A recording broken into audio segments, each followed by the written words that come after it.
Nuestro cerebro, nuestra persona, no vive al margen de las circunstancias en el que está inmerso. Todo aquello que nos rodea, las personas que están en nuestro ámbito, nuestro alrededor, desde el físico al climático, al emocional, todo interfiere nuestra manera de ser, nuestro yo, nuestro pensamiento, nuestro proceso cognitivo, todo interfiere en nuestra psicología. La relación entre la persona y su situación, la situación en la que vive, es de la que trataremos en el siguiente vídeo.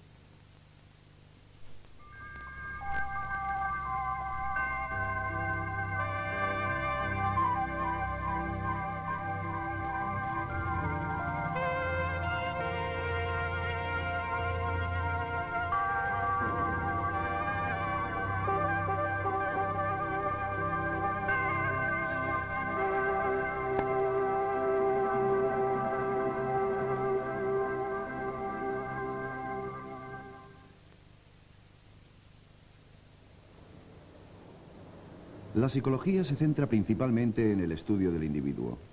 Cómo un individuo aislado piensa, se comporta o siente. Sin embargo, la psicología social trata de comprender el comportamiento humano en su contexto más amplio, en el contexto social. Los psicólogos sociales estudian los distintos modos en que las personas se influyen unas a otras. El contexto social es el lienzo donde pintamos nuestras vidas. Es donde las relaciones con los demás tienen lugar. A lo largo de toda la vida, desde el nacimiento hasta la muerte, la gente está ahí, con nosotros. Nos premian y nos castigan, nos animan y nos frustran, nos hacen reír y nos hacen llorar.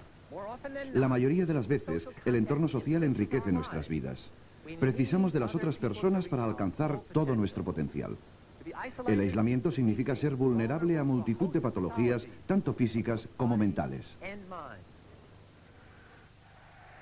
Pero también, a veces el entorno social está en contra nuestra, amenazando nuestra integridad e incluso nuestra vida.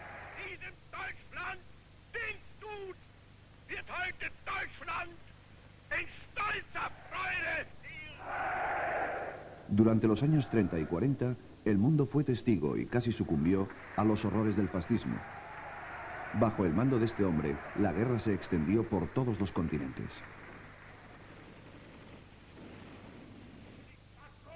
Adolf Hitler consiguió crear una estructura social suficientemente poderosa para controlar completamente la nación alemana.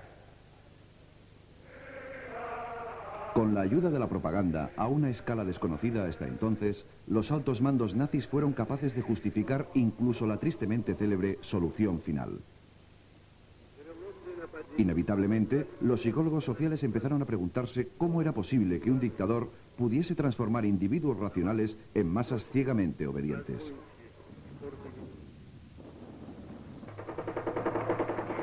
Con el destino del mundo pendiente de un hilo, las respuestas a estas preguntas adquirieron una importancia crítica. De este modo, un grupo de investigadores norteamericanos realizó un estudio sobre cómo los líderes afectan directamente a sus seguidores y sobre cómo los grupos cambian el comportamiento de los individuos. El equipo estaba dirigido por Kurt Lewin, un refugiado de la Alemania nazi. Lewin quería demostrar que era posible formular hipótesis sobre temas socialmente importantes como el poder de los líderes y ponerlas en práctica en experimentos controlados.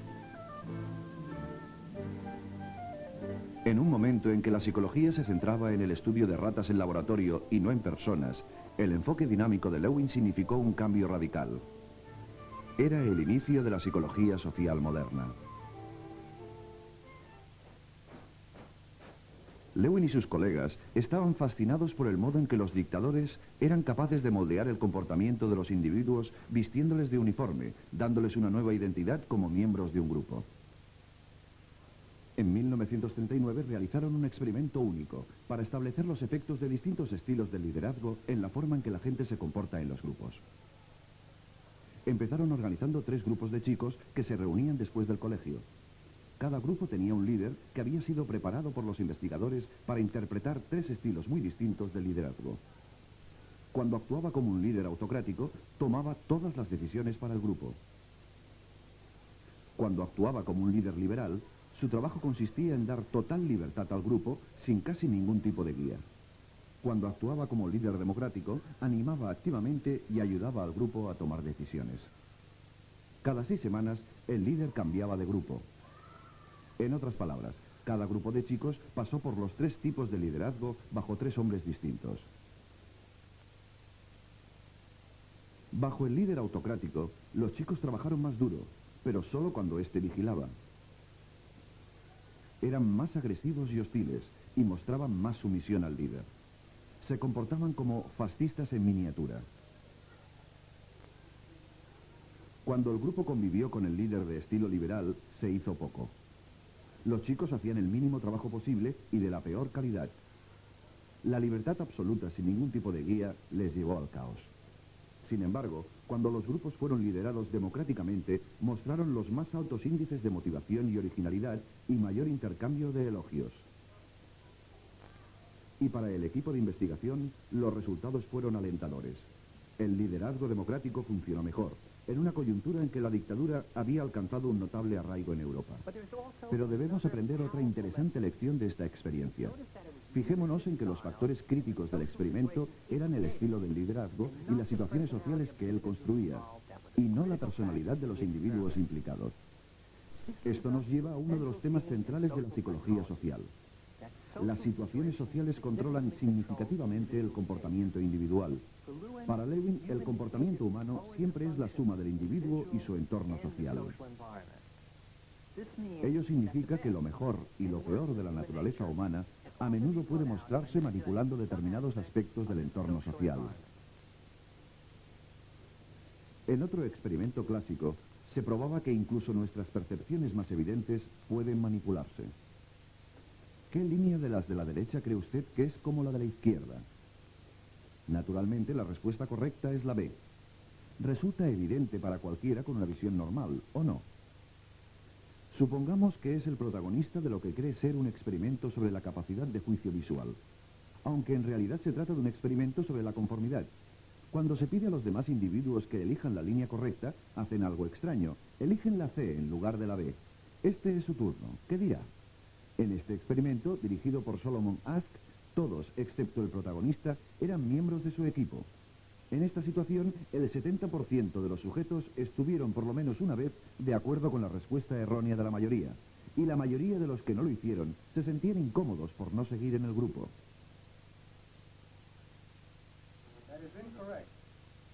La conformidad final, la obediencia total al líder, se investigó en un controvertido experimento de laboratorio llevado a cabo por este investigador, Stanley Milgram, antiguo alumno del Solomon Asch. Milgram se preguntaba si las malas acciones de los nazis eran el resultado de sus defectos personales o si cualquiera tiene la capacidad de llevarlas a cabo si las circunstancias son suficientemente poderosas. En 1961, cuando el hombre de confianza de Hitler, Adolf Eichmann, era juzgado por sus crímenes de guerra, Milgram quiso averiguar hasta qué punto sería capaz de obedecer órdenes la gente corriente. ¿Sería capaz, como Eichmann, de ejecutar a un extraño si se lo ordenaban? En el experimento de Milgram, se pagó a un individuo para que participara en lo que él creía ser un estudio sobre la memoria. Se le pidió que representara el papel de un profesor ayudando a alguien a mejorar su memoria.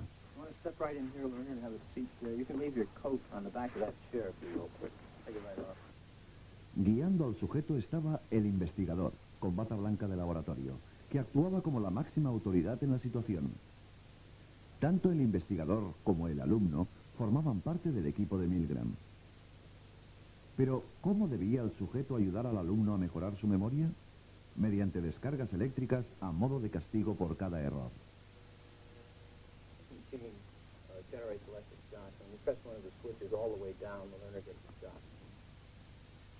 Las descargas fueron inicialmente leves, pero fueron incrementándose con cada error hasta resultar potencialmente mortales.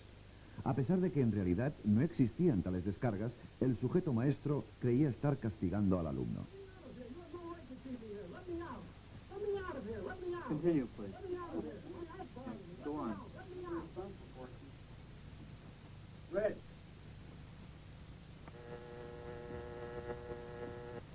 That is incorrect. This will be at 3:30. phrase is rich boy. Let me out of here. My heart's bothering me. Let me out, I tell you. Let me out of here. Let me out of here. You have no right to hold me The here. next phrase is fast, Let me out. Let me out. Let me out of here. Let me out. bird, Let me out. car, train, plane. Continue, teacher. ¿Qué haría usted en esta situación? ¿Continuaría? That is incorrect. This will be 345. The correct answer is fast, bird. The next one, blunt.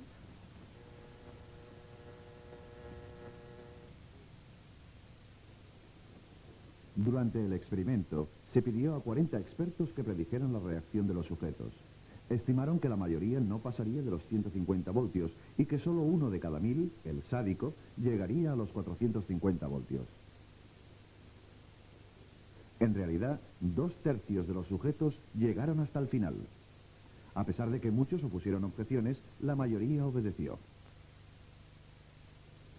Le pregunté a Stanley Milgram cuántos de los sujetos que abandonaron el experimento se levantaron a ayudar al alumno sin antes pedir permiso al investigador. Dijo, ninguno, ni uno. La obediencia ciega, por tanto, no es exclusiva de la mentalidad fascista, forma parte de la condición básica humana manifestada por la presión de la situación. Cientos de sujetos obedecieron al investigador, hombres y mujeres, jóvenes y viejos. Como escribió C.P. Snow, al pensar en la larga y truculenta historia de la humanidad, veremos que se han cometido muchas más atrocidades en nombre de la obediencia que en nombre de la rebelión.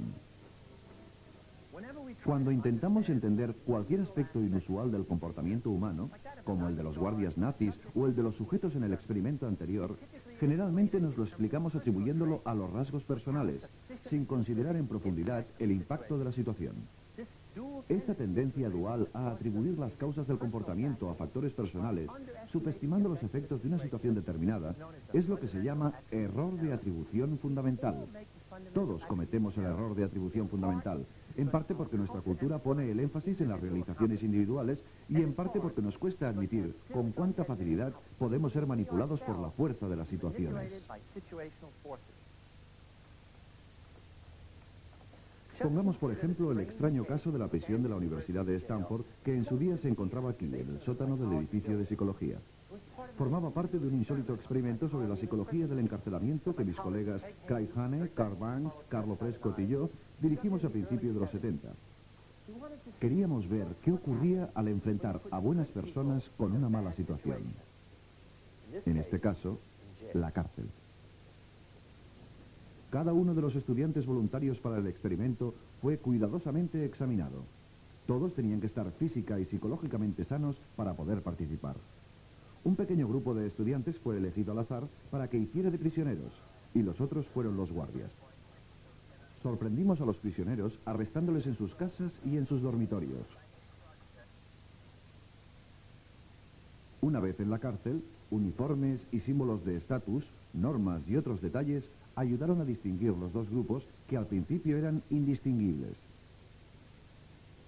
Los prisioneros sufrieron una serie de rituales para establecer su nueva condición de inferioridad. Vivían en celdas minúsculas.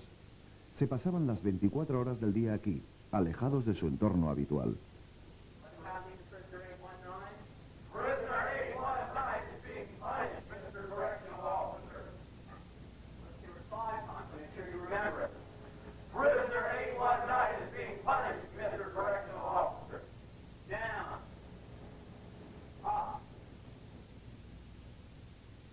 Sin embargo, los guardias hacían turnos de solo 8 horas y cuando no estaban de servicio, volvían a su rutina diaria de estudiantes.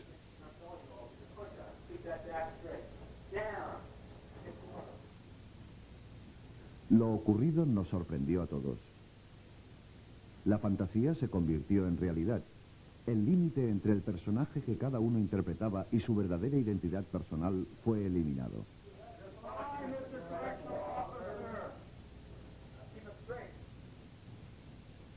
Jóvenes encantadores se convirtieron en guardias brutales. Muchachos sanos enfermaron.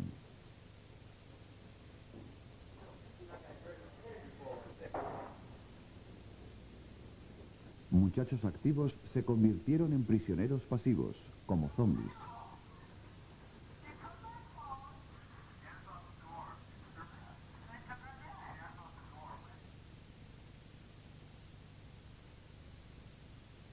La situación alcanzó tal gravedad que muchos de los prisioneros desarrollaron reacciones de estrés extremas y tuvieron que ser liberados. Pero ninguno de ellos dijo, abandono el experimento. Habían perdido toda perspectiva.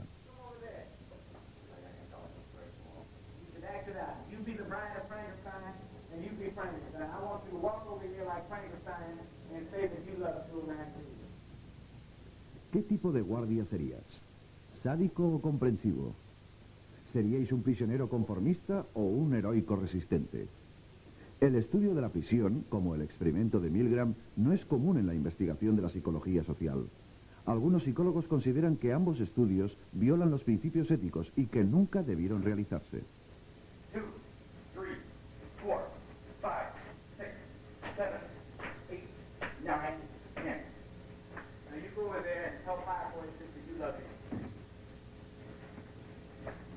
I love you. Why is that sweet? Ain't that sweet? A veces, incluso me olvidaba de que era un experimento y actuaba como un guardián de prisión. Así que nos vimos forzados a suspender después de 6 días lo que había estado planeado como un experimento de 2 semanas. ¿Cómo es posible que personas esencialmente buenas hicieran cosas tan terribles? Ello explica por qué todos tenemos una parte buena y una mala, en espera de una buena o mala situación para manifestarse. Y cuando la situación ha pasado, volvemos a ser de nuevo nosotros mismos otra vez. Seguimientos extensivos llevados a cabo durante muchos años no revelaron ningún efecto negativo a largo plazo en los participantes en el experimento de la prisión. En todo caso, muchos dijeron que había sido una experiencia positiva, ya que les había permitido ver una parte de sí mismos que jamás habrían imaginado.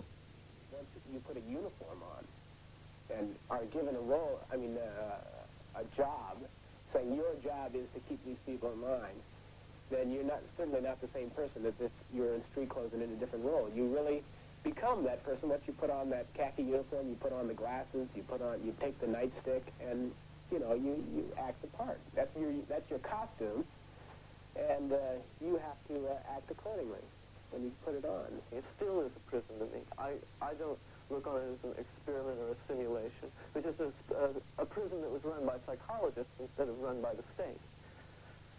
I began to feel that identity, that the person that I was, that had decided to go to prison, was distant from me, was remote, until finally I wasn't that. I was 416. I was really my number, and 416 was going to have to decide what to do. It let me in on some knowledge that I've never experienced firsthand. I've read about it. I've read a lot about it. But I've never experienced it firsthand. I've never seen someone turn that way. And I know you're a nice guy. You know? You understand? I do. I do know you're a nice guy.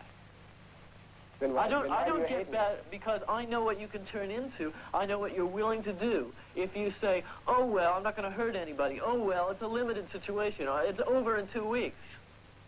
Well, you in position, what would you have done? I don't know. Los experimentos como el estudio de la prisión, que iluminan el lado más oscuro de la naturaleza humana, también despiertan importantes cuestiones éticas sobre el tratamiento de los sujetos. Actualmente, los principios éticos de la investigación son mucho más estrictos que hace unos años. Gabinetes de evaluación independientes evalúan todas las propuestas de investigación para así proteger la integridad de los sujetos, sopesar los costes emocionales y físicos con los beneficios científicos. Es poco probable que el experimento de Milgram o el de la prisión pudieran realizarse actualmente debido al sufrimiento que causaron. Ahora debéis preguntaros si otros psicólogos sociales estudiaron una parte mejor de la naturaleza humana en la que el poder de la situación tenga efectos positivos. Afortunadamente, la respuesta es sí. Veamos la única copia de la grabación de un interesante experimento realizado por el psicólogo Tom Moriarty en la playa de Nueva York. El hombre de la derecha fingirá robar una radio de un miembro del equipo de investigación. Ahora fijémonos en la reacción de la gente de alrededor. Nada. Pero, ¿qué pasa si la víctima le pide un favor a su vecino? Que le vigile la radio. ¿Qué ocurre? Mediante una simple demanda, se fragua un vínculo especial entre las personas y se establece la responsabilidad personal. ¿Queréis convertir la apatía en acción? Intentad pedirlo. Probad de cambiar la situación y veréis cómo cambia el comportamiento.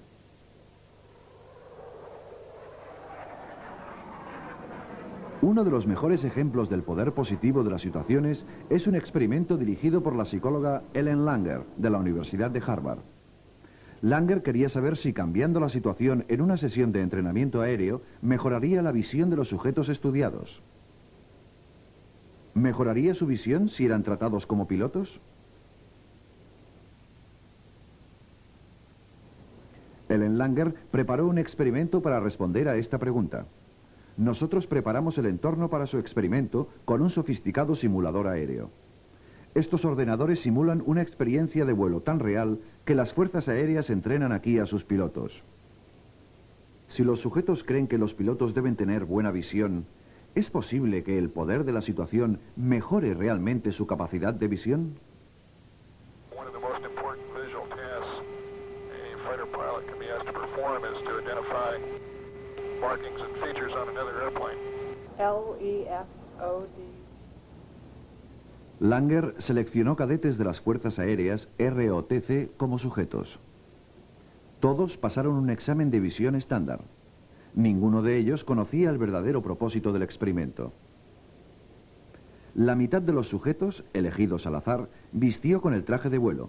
Después, el instructor realizó una prueba con cada uno de los sujetos mediante el simulador de vuelo. Jump on the nozzles and the fuel flow, releasing the brakes. And now the airplane's accelerating out real well, approaching 350. Left engine checks good, burner termination, the right one's coming in. And we'll level to 7,000 feet. And just go through a very brief exercise on the flight controls. El sujeto estaba ahora al mando de una importante situación. Go ahead and get the radar set up here so we can pick up the target on the radar when he shows up. Okay, now we've got a target. Okay, what's his indicated airspeed? 300. 300, all right. Good closure. Looks like an FB-111. Okay, we'll roll out on a heading of north, and we'll be at 7,000 feet, 350 indicated. Durante el vuelo, el instructor pidió al sujeto que identificara marcas en el otro avión. If you'd look at the aircraft, cover your left eye and read what you see, please. All right. F, D, T, L. En realidad, las marcas consistían en el mismo examen de visión que habían pasado anteriormente. Your left eye and read what you see, please. Okay. El 40% de los sujetos en esta situación mejoró su ejecución durante el segundo examen visual. Sin embargo, para el segundo grupo de control, la situación era diferente. Estos cadetes no fueron tratados como pilotos, no se pusieron el uniforme de piloto y se les dijo que el simulador estaba estropeado, que solo funcionaban algunas representaciones visuales. Cada uno de los sujetos pasó el mismo examen visual que el primer grupo.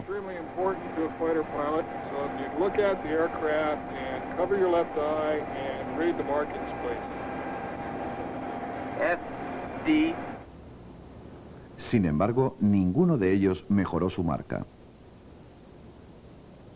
La situación no era lo suficientemente poderosa como para afectar su capacidad de visión.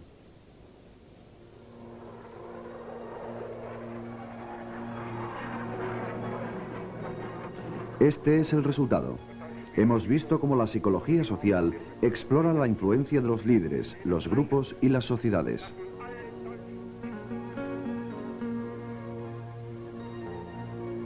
Cómo los investigadores tratan de descubrir los misterios de la naturaleza humana mediante experimentos y estudios de campo.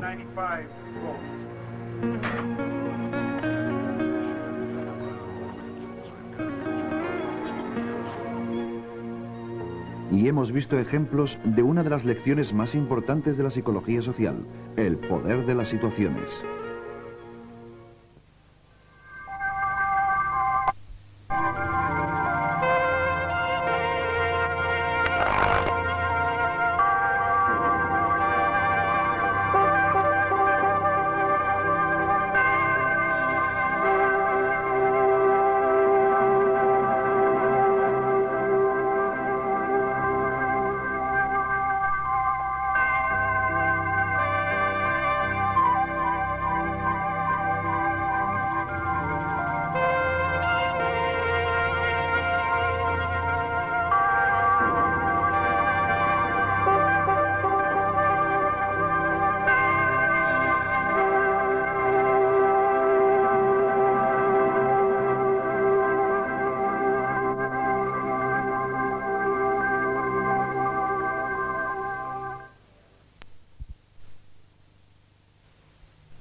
El ser humano que veíamos en el anterior capítulo, que vive inmerso en una determinada situación, llega a ser consciente de una determinada trama social.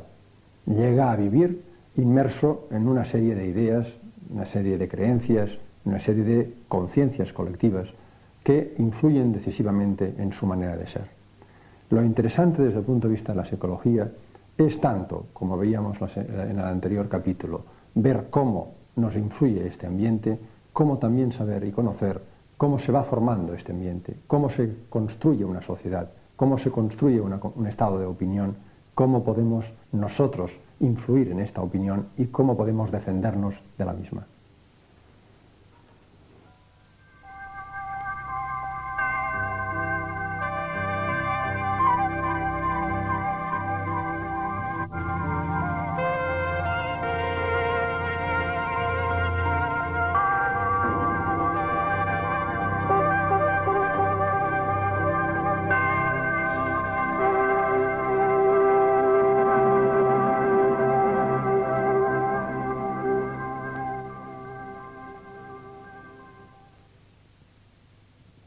El 28 de noviembre de 1978, el mundo se enteró de que más de 900 miembros de un culto religioso americano habían cometido asesinato y suicidio en masa. Sus cuerpos se encontraron en su cuartel general, en la selva de Johannestown, en Guayana, América del Sur. Se habían envenenado ellos y sus hijos, y los que se resistieron fueron asesinados por orden de su carismático líder, Jim Jones, que murió con ellos. Jones prefirió la muerte al castigo que le esperaba por haber ordenado el asesinato de un diputado norteamericano que estaba investigando el culto. Ha sido un error el querer introducirte y sacar a cualquiera de nosotros. No te dejaremos. Morirás.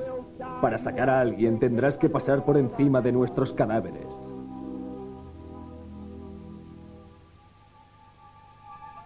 Es fácil pensar que la tragedia de Guayana fue un acto de gente enferma y demente que eran completamente diferentes a nosotros.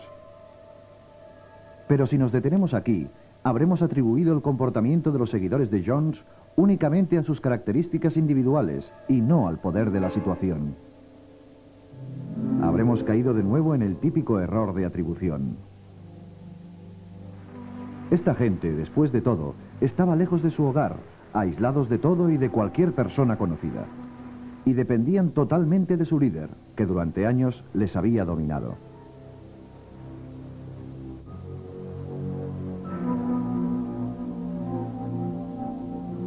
Esta combinación de factores les llevó a crearse una visión del mundo tan paranoica que les condujo a la muerte. Su comportamiento fue el resultado de la situación en la que se encontraban.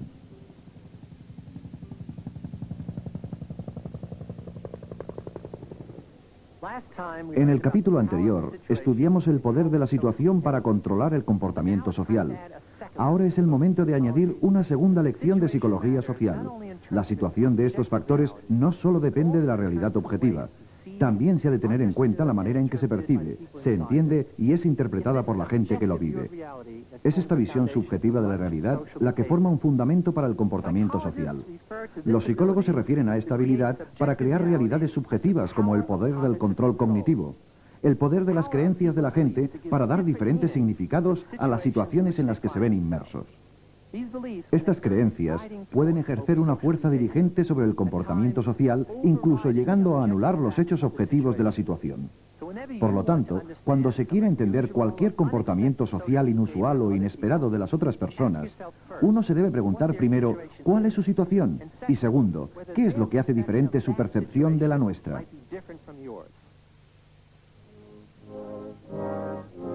Una gran cantidad de conflictos entre individuos y naciones han derivado de la creencia que nosotros, como personas razonables, percibimos el mundo correctamente, mientras que ellos, los que lo ven diferente, están totalmente equivocados. La Unión Soviética y los Estados Unidos durante la Guerra Fría consideraban su propio lado como el pacífico y el lado contrario como agresivamente hostil. No se trata de discutir si las dos partes tienen razón por igual. La cuestión es que no deberíamos dar por sentado que las percepciones de los demás son incorrectas simplemente porque son diferentes. Desafortunadamente suponemos esto cada día. Y esto frecuentemente conduce al prejuicio. De hecho, es extraordinario ver cómo una pequeña diferencia entre personas puede provocar prejuicios y sabemos lo difícil que es parar el prejuicio una vez ha comenzado. Podemos crear una reconstrucción total de la realidad para definir a los que no nos gustan y tememos porque son diferentes. Una demostración sugestiva de la naturaleza del prejuicio tuvo lugar no en el laboratorio de un psicólogo, sino en una escuela de Riceville, Iowa.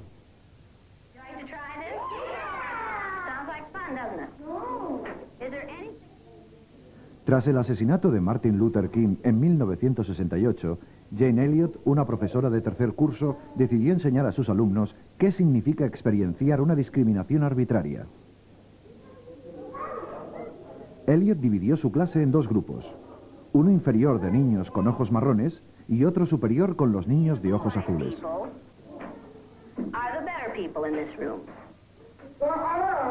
Oh, yes, they are. Blue-eyed people are smarter than brown-eyed people. My dad isn't. I got stupid. Is your dad brown-eyed? Yeah. One day you came to school and you told us that he kicked you. He did. Do you think a blue-eyed father would kick his son? Yeah. My dad's blue-eyed. He's never kicked me. Greg's dad is blue-eyed. He's never kicked him. Greg's dad is blue-eyed. He's never kicked him. What color eyes did George Washington have? Blue. Blue.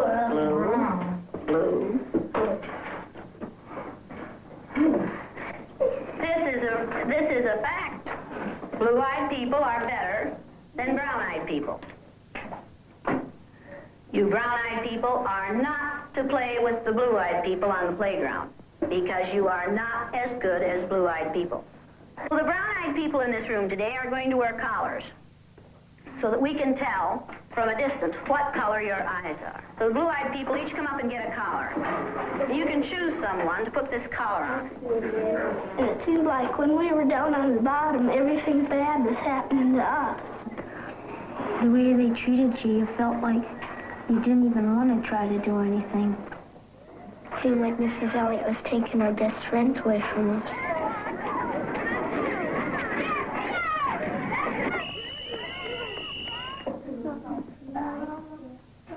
What happened at recess? Were two of you boys fighting? Yeah, Russell and John were. What happened, John? Russell called me names and I hit him in the gut. What did he call you? Brown eyes. Did you call him brown eyes? They always call us that. Yeah. They get all of the boys call us brown eyes. They say, come here, brown eyes. And they were calling us blue eyes. I wasn't. Sandy and Don were. Yeah. What's wrong with being called brown eyes? It means that we're stupider. Well, not that. Oh, that's just the same way as other people call black people niggers. Yeah. Is that the reason you hit him, John? Did it help? Did it stop him? Did it make you feel better inside? Make you feel better inside? Laugh at you? He observado como en 15 minutos niños maravillosos, cooperativos, estupendos y considerados se han vuelto horribles, perversos y discriminadores.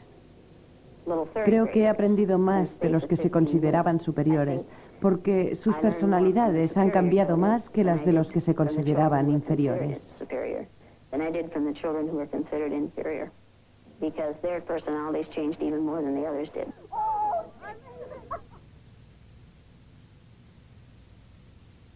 «15 años después, se reunieron los miembros de la clase de la señorita Elliot. ¿Cómo estás? Estoy bien. Bien. Ahora, Raymond, quiero saber por qué quisisteis discriminar con tanto afán al resto de la clase. Al final del día pensé, el pequeño y miserable nazi. De verdad, no podía aguantarte. Fue realmente diabólico. Todas las inhibiciones habían desaparecido. Y no importaba si eran mis amigos o no. Cualquier hostilidad o agresión que aquellos niños podían haberte causado, tenías la oportunidad de exteriorizarla. I felt like I was a king, like I ruled them brown eyes, like I was better than them. Happy. Chico, ese día cuando volvimos a casa, hablar de odiar a alguien estaba allí. ¿Me odiaste? Sí, lo que nos estabas haciendo pasar. A nadie le gusta que le desprecien, que se burlen de él o que le discriminen. Se queda dentro de ti y te vuelves loco. En la demostración de la clase, Jane Elliot y sus alumnos revelaron lo fácil que es alterar la realidad objetiva y sustituirla por una concepción arbitraria del mundo. No importan lo superficiales que puedan ser las diferencias entre personas, una vez estas diferencias empiezan a ser indicadores de superioridad sobre inferioridad, de aceptación frente a rechazo, de dignidad frente a indignidad. Se vuelven institucionales, las reglas están hechas. Las normas están creadas y las expectativas se basan en cómo las personas de diferentes estatus deberían comportarse. La diferencia entre ellos y nosotros es cada vez mayor. La realidad subjetiva se convierte para cada uno en la única realidad. Los que son vistos como inferiores empiezan a sentirse y a actuar como inferiores, y los que son vistos como superiores empiezan a actuar de esta manera. Afortunadamente, a pesar de todo, las expectativas positivas pueden cambiar la percepción que una persona tiene de la situación, al igual que las dramáticas y negativas. Los psicólogos llaman a esto el efecto de Pigmalión, según la obra de George Bernard Shaw del mismo nombre, en el que una golfilla maleducada se puede convertir en una correcta señorita.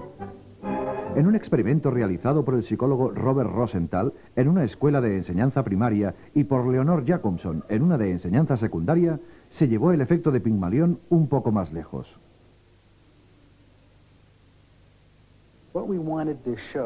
Lo que queríamos demostrar era que las expectativas de un profesor podían realmente afectar la actuación intelectual de su alumno. Por ejemplo, su coeficiente de inteligencia. Realizamos un test que pretendía predecir el potencial académico, el test conocido como Test Harvard de adquisición flexional. Basándonos en este test, pero no teniéndolo en cuenta, dimos a cada profesor de la escuela los nombres de los niños de su clase que podrían llegar a ser brillantes durante ese año académico. Estos nombres se escogieron al azar del interior de un sombrero. Los niños no sabían en absoluto que los profesores esperaban algo de ellos. Se les dijo a los profesores que no advirtiesen a sus alumnos. Es decir, los niños nunca lo supieron.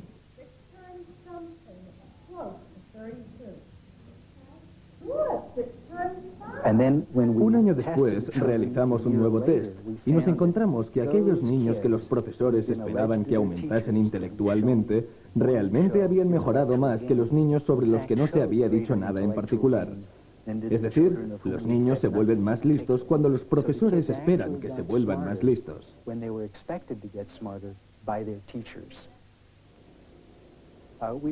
Se ha llegado a la conclusión de que existen 4 factores que operan en la mediación o en la comunicación de estas predicciones de autorrealización, especialmente en la clase, aunque no solamente en ella. Veamos cuáles son estos 4 elementos que los profesores emplean con los niños que tienen mejores expectativas. El primer elemento es el factor clima. Los profesores tienden a crear un clima más cálido alrededor de los niños de los que se espera más. Son más agradables con ellos, tanto en lo que les dicen como en los canales no verbales de comunicación. Otro factor muy importante es el llamado factor input. Es algo que probablemente no sorprenderá a nadie. Los profesores enseñan más materia a los niños que tienen más expectativas. Después de todo, si piensas que un niño es menos inteligente y le cuesta más aprender, no te esfuerzas al máximo para enseñarle más cosas. Quedan aún 2 factores que marcan la diferencia. Uno es la oportunidad de respuesta, es decir, los niños tienen más de una oportunidad para responder si el profesor espera algo de ellos. Les preguntan más veces y les dejan contestar más ampliamente. Incluso les ayudan a dar forma a sus respuestas trabajándolas conjuntamente. El último es el efecto feedback. Este factor actúa en el sentido de lo que cabe esperar. Cuanto más se espera de un niño, más se le alaba, más se le refuerza positivamente para conseguir un buen resultado. Este efecto es más diferenciado si la respuesta es incorrecta. Una de las maneras de saber cuando el profesor no tiene grandes expectativas sobre un niño es cuando admite una respuesta de baja calidad. O sea que realmente no ampliará una respuesta insuficiente, quizás porque piense que el niño no es lo bastante listo como para aprovechar una clarificación adicional.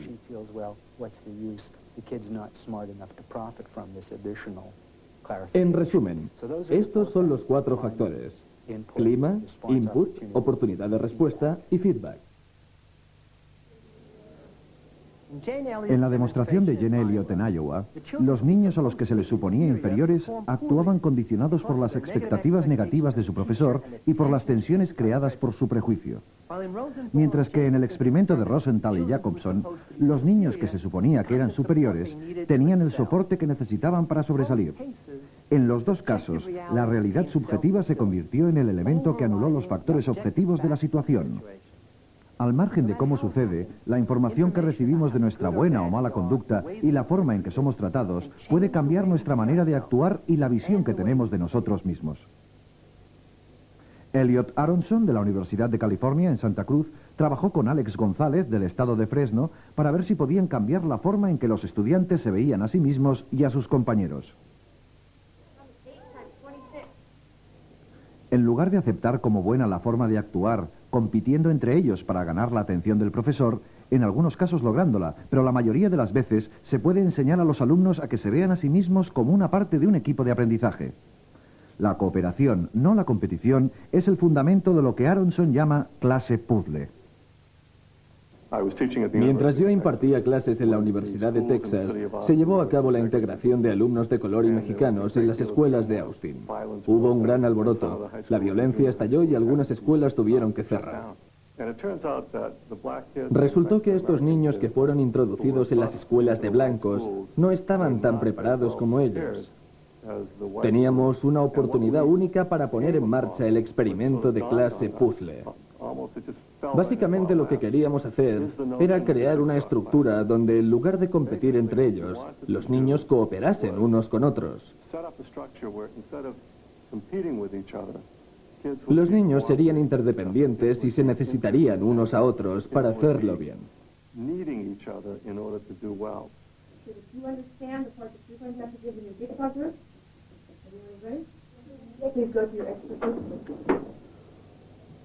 Usando el método del grupo puzzle durante una lección en una clase de americanos nativos, el profesor dividió la clase en diferentes grupos llamados grupos expertos.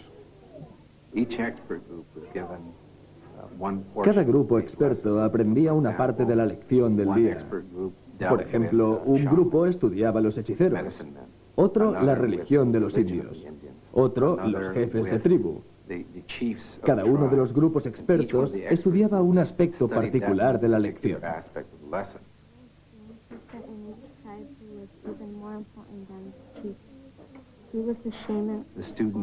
Los alumnos aprendían la parte que les correspondía, que era similar a la de los demás del grupo. La estudiaban, la repasaban, la aprendían hasta el punto de poder enseñarla a los demás niños.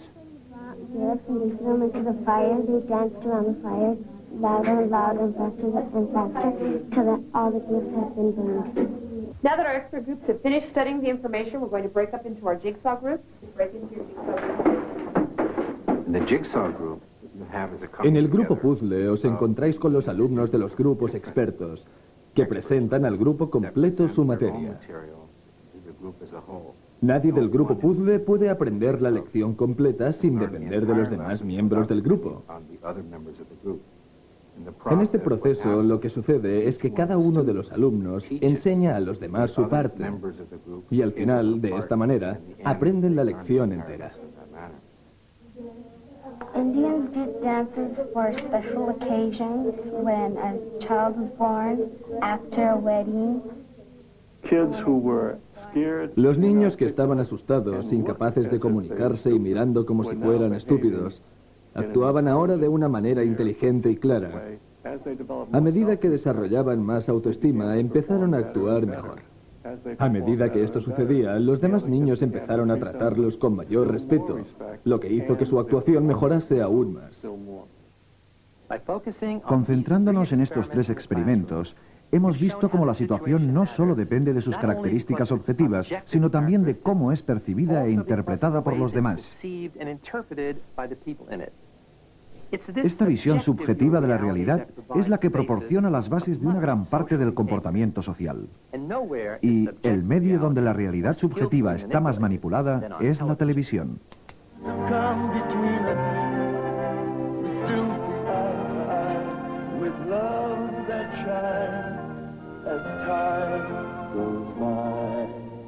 Remember it just the way it was on Kodacolor VR films. The sharpest, brightest, most dazzling line of color print films Kodak has ever made. Aren't you hungry for Burger King now? We make excitement! Hay bastantes más profesionales usando estrategias de influencia que psicólogos estudiándolas. Su objetivo es muy simple.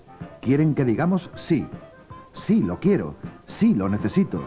Sí, quiero ser la persona adecuada. Sí, lo compraré.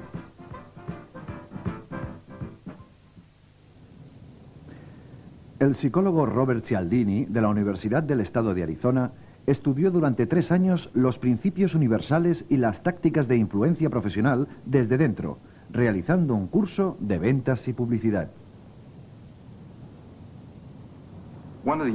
Uno de los principios universales que encontré es el de reciprocidad. Este principio sugiere que estamos obligados a devolver a los demás la forma de actuación que nos han dado. O sea que si alguien nos hace un favor, estamos más predispuestos a decirle que sí cuando a su vez nos pida uno. Es por esta razón que un Hare Krishna se acercará y te dará algo antes de pedirte una donación. Puede ser una flor o un libro o cualquier cosa. And this bottle will be produced only 2 or 3 times a decade. El segundo principio del que podemos hablar es el de escasez. La idea de que las cosas que son escasas, cuya disponibilidad está disminuyendo, son más atractivas. Las ansiamos más.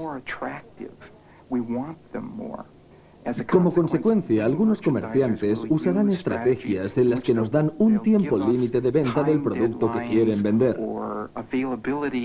Y al no poder obtenerlo pasado un tiempo, aumenta nuestro deseo de tenerlo y salimos a comprarlo. Otro principio sobre el que podemos hablar es el de autoridad. Estamos dispuestos a seguir las ideas de alguien que está legitimando como experto o autoridad. Reinforced for me and me. Hey, maybe it was made for both of us. Must be magic. Now that's who this shoe was made for. Otro principio es el de compromiso. La idea de que una vez hemos adoptado una postura, tomando una posición, estamos más predispuestos a aceptar cualquier petición relacionada con este compromiso. Por lo tanto, a menudo se intentará que adoptemos pequeños compromisos consecuentes con la dirección que quieren que sigamos. Por ejemplo, en un estudio hecho en Toronto se demostró que si un grupo de gente llevaba un pin en la solapa con el mensaje Apoy United Way, 2 semanas más tarde se conseguían el doble de donaciones a la United Way al ser solicitadas por el vecindario. El siguiente principio se basa en el aprecio. A las personas les será más fácil decir sí a una petición de alguien a quien conocen y les gusta. El clásico ejemplo de este fenómeno son las reuniones Tupperware. Están organizadas de manera que en lugar de decir sí a un extraño tras un mostrador, se dice sí a un amigo o pariente que nos ha invitado. Y sabemos que van a conseguir un beneficio por cada cosa que les compramos. El último principio es el del consenso. Estamos más dispuestos a decir sí cuando tenemos información de que mucha gente a nuestro alrededor también lo está diciendo. Es decir, que los demás nos pueden evidenciar que es el producto más vendido y de mayor crecimiento. Y nos mostramos más dispuestos a decir, sí, esto es algo para mí, ya que todos a mi alrededor están haciendo lo mismo. Un gran número de investigaciones como la de Robert Cialdini se han llevado a cabo para ver lo fácil que es para nosotros actuar de estas 3 maneras: en conformidad, con prejuicio o competitivamente. Al conocer más el proceso psicológico por el que pueden ser producidos estos efectos, los psicólogos sociales también desean desarrollar nuevas estrategias que puedan ayudarnos a ser más independientes, tolerantes y cooperativos.